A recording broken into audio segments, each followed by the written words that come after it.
Je ne vais pas vous apprendre que la leucémie, c'est un cancer très grave. Alexandre vous l'a déjà dit juste avant moi. Donc, évidemment, ça laisse entendre des traitements très difficiles, et en partie à cause de l'isolement dû aux symptômes de la leucémie. Vu qu'en effet, la personne ne peut pas se défendre contre des micro-organismes extérieurs. Ce sont évidemment des traitements qui sont longs et coûteux. Qui plus est, c'est une maladie qui possède plusieurs variations, et évidemment, chacune de ces variations ne se traite pas de la même manière. On peut aussi préciser que c'est durant les traitements que certains parents, fort heureusement maintenant beaucoup moins, on va nous en dire craquent, et préfèrent laisser leur enfant sans les traitements, pensant qu'il souffre. Et en effet, ça peut être une vision très dure pour les parents de voir leur enfant entouré de plusieurs machines médicales.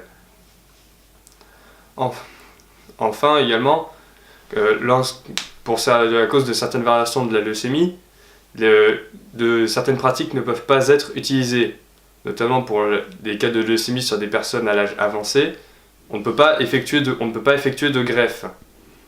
Enfin, comme j'ai dit, les symptômes de la leucémie reposant sur le fait que le système immunitaire est atteint, certaines pratiques médicales actuellement travaillées, donc on peut notamment citer l'Institut Curie, ne peuvent pas être utilisées. Je pense notamment à l'immunothérapie. Nous sommes par contre aujourd'hui en mesure de proposer des traitements qui sont capables d'interférer contre la maladie. Donc la première chose à laquelle on peut penser, c'est la chimiothérapie. Il s'agit du moyen le plus utilisé, et ça permet de prévenir l'organisme afin d'empêcher la propagation de la leucémie dans le liquide lymphatique, et ça permet également de contrôler les globules rouges et le taux de plaquettes dans le sang, entre autres. Ça ne s'arrête pas là. Les médecins utilisent également la radiothérapie, qui a surtout un rôle préventif. Comme je dis plus haut, la greffe, qui va donc remplacer certains organes en mauvais état. Par exemple, lorsqu'une rate devient trop enflée, il peut être nécessaire de la retirer. D'ailleurs, on peut également dire que la radiothérapie intervient à ce moment-là pour soulager le patient. On utilise également d'autres types de traitements face à la leucémie. On peut utiliser notamment la chirurgie, donc afin d'enlever des organes trop enflés, ou bien l'observation vigilante, pratique qu'on utilise sur un seul type de leucémie, et ça se passe lorsque aucun symptôme n'est constaté. On peut également ajouter à tous ces traitements des produits pharmaceutiques, donc ça peut aller des antibiotiques et des antiviraux, à littéralement des prélèvements de cellules cancéreuses mortes. Citons également des traitements toujours en cours afin de sauver plus de vies, et étant donné que cette maladie peut se manifester très tôt, vous l'avez vu avec le cas d'Alexandre, les médecins peuvent également utiliser, alors quand je dis utiliser, il ne faut pas le prendre au sens littéral, les patients, évidemment avec l'accord des proches, afin de faire des tests pour essayer de trouver de nouveaux traitements. Quand je dis ça, il faut faire attention.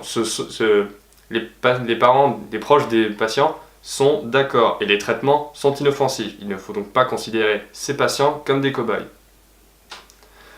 Un autre moyen a également été trouvé plutôt récemment afin de lutter contre la leucémie et même contre les cancers et les maladies en général. Il s'agit du CRISPR, donc en français courte répétition palindromique groupée et régulièrement espacée. Il s'agit d'un processus grâce auquel une bactérie va produire une protéine appelée Cas9. Le principe de cette bactérie, c'est que une fois qu'elle se sera faite attaquer par ce micro-organisme, si elle survit, elle va coder un message elle va coder un message qui fait qu'elle va générer cette protéine, et si jamais le micro-organisme intervient une nouvelle fois, la protéine Cas9 va décoder le message de ce micro-organisme et le couper et le remplacer par une séquence correcte. Ainsi, cette protéine va donc fonctionner pour la majorité des virus et bactéries, et donc également pour les cancers. étant donné aussi que la majorité des maladies actuelles se basent sur des changements infimes dans le code génétique. En somme, même si nous avons trouvé des moyens efficaces pour lutter contre la leucémie, le risque est évidemment toujours présent, et les victimes de la maladie existent malheureusement toujours. Cependant, cette avancée majeure dans l'histoire de la médecine, donc ce fameux CRISPR, serait en mesure d'éradiquer certains cancers, voire la majorité des maladies. A noter d'ailleurs aussi qu'actuellement, nous sommes capables de soigner un peu plus de 80% des personnes atteintes de la leucémie. On peut donc conclure de cette manière, les traitements de la leucémie, pour l'instant, cela nécessite des traitements difficiles et coûteux, ainsi que des médecins qui sont suffisamment qualifiés dans ce domaine. On ne peut pas laisser un médecin qui n'a jamais vu une personne sur un lit d'hôpital se charger d'un cas pareil, évidemment. Et donc ainsi, ce fameux CRISPR serait probablement capable de simplifier grandement les moyens mis en place pour traiter les victimes et pourrait également s'avérer être un moyen demandant moins de besoins économiques et humains.